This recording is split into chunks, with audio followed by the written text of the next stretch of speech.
So now we're going to do an extension exercise to help with the postural muscles of your upper back especially, and keep your head posture a little bit more aligned.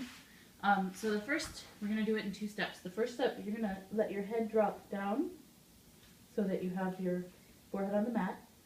And then you're going to try and lengthen your spine. So I'm going to think of reaching through my head and my tail as I lift up. I'm thinking of just hovering away from the mat and then coming down. And I'm going to do this again, trying to feel that my head isn't going to look forward. You might want to do that, which is getting my shoulders by my ears and my chin forward, but I want to instead feel my head and my neck stay on my spine. I'm going to come up again and then practice hovering my arms so that I feel how to stabilize.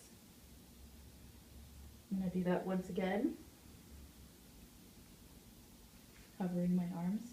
And then we're going to add a level of difficulty. So now we're going to put the fingertips under the forehead so that the fingertips are facing each other.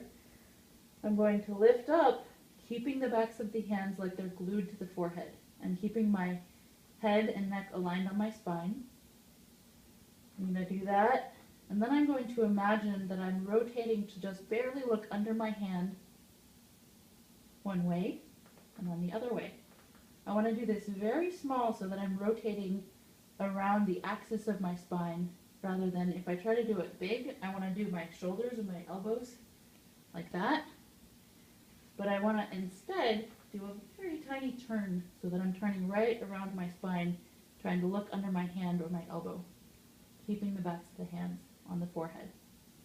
Sometimes it also helps to think about turning from the ribs so that you feel the upper back muscles right by the spine working. All right.